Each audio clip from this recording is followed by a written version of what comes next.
like from your standpoint on the front lines in city government, do you think that doubling the number of declinations goes in the right direction or the wrong direction? I would say that what we believe is that if MPD has made arrests, that people need to be held appropriately accountable. We always maintain that, Mayor Bowser. But like it seems like the underlying premise of appropriately accountable is to have penalty enhancements. That it's not as if you think people are being held too accountable, it's that they're not being held accountable enough, right? Congressman Matt Gaetz clashed with the deputy mayor over rising crime rates.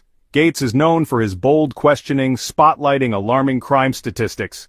Let's break down the key moments from this exchange. Before I jump in, make sure to hit that subscribe button and ring the bell for updates. Let's get into it. Increasing 106%, instances of arson over 125%, and carjackings by 55%. Why do you think that is? There's a host of complex reasons why that's the case. You've heard some.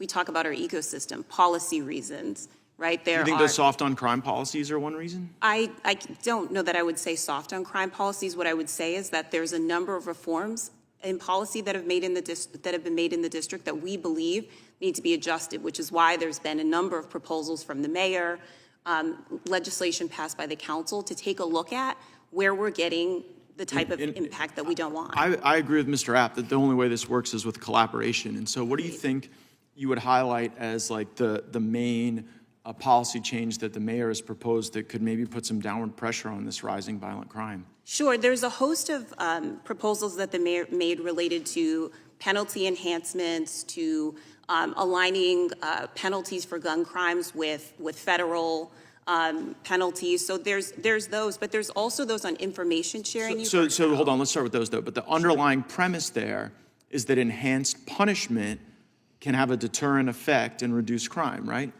We absolutely agree with that. Yes, that accountability is an important part of crime deterrent. And I'm definitely not blaming you for this because it's not your job. But when we look at the fact that the prosecutor over the D.C. area has doubled their declinations, like from your standpoint on the front lines in city government, do you think that doubling the number of declinations goes in the right direction or the wrong direction? I would say that what we believe is that if MPD has made arrests, that people need to be held appropriately accountable. We always maintain that, Mayor Bowser. But like it seems like the underlying premise of appropriately accountable is to have penalty enhancements.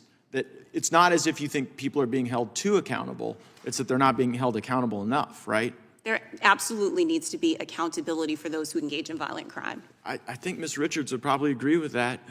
Your testimony was harrowing, but it could really concern me that people might not be willing to do these life-saving, critically important jobs like firefighting and EMS if they feel like they're going into a war zone.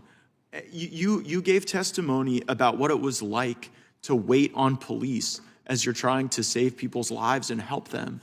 Is there anything you'd like to add to that?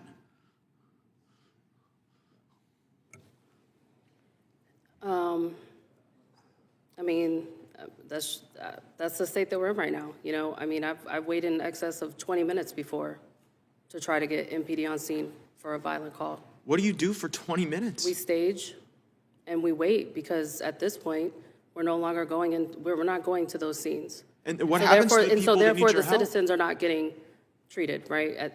They can't have our services because it's not safe for us to go in there.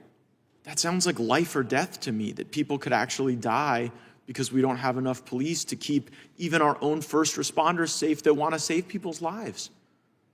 Have you been confronted with these type of life or death situations where people can't get the care they need because you're waiting for firepower and cover to be able to go help people? I can say that yes, there's been times where we have to wait. And like I said, I've waited personally myself in excess of 20 minutes for MPD to arrive on scene. Yeah, I would observe, Mr. Chairman, that D.C. has some of the strongest gun control laws in the country, and increasingly the law-abiding people, the people who want to be helpful, who want to be good neighbors, are constrained by those gun control laws, and yet the violent criminals are putting Ms. Richards and all the people who want to do the good work she does in graver danger, and that might be something worthy of some federal review. I yield back. Gaetz wasn't letting up, questioning the deputy mayor on these issues. The deputy mayor pointed to complex policy and social factors, but she didn't blame specific policies like soft-on-crime measures. Gaetz raised concerns about the increase in declinations by the D.C. prosecutor. This means some criminals might be left off the hook. Accountability is key, but is the system holding offenders to the standards it should? A firefighter testified about the dangers of responding to calls without police backup. They've had to wait 20 minutes or more in violent situations. This is a life-or-death situation. People could die waiting for police presence. It's a problem that needs immediate attention. To wrap it up, the exchange paints a grim picture of public safety in D.C. Rising crime rates and delayed law enforcement responses complicate the situation. What do you think should be done to address this growing problem? Let us know in the comments below. And of course, make sure you subscribe and click the bell to stay updated. We'll be following this closely and bringing you all the latest news. Thanks for watching, and I'll see you in the next video.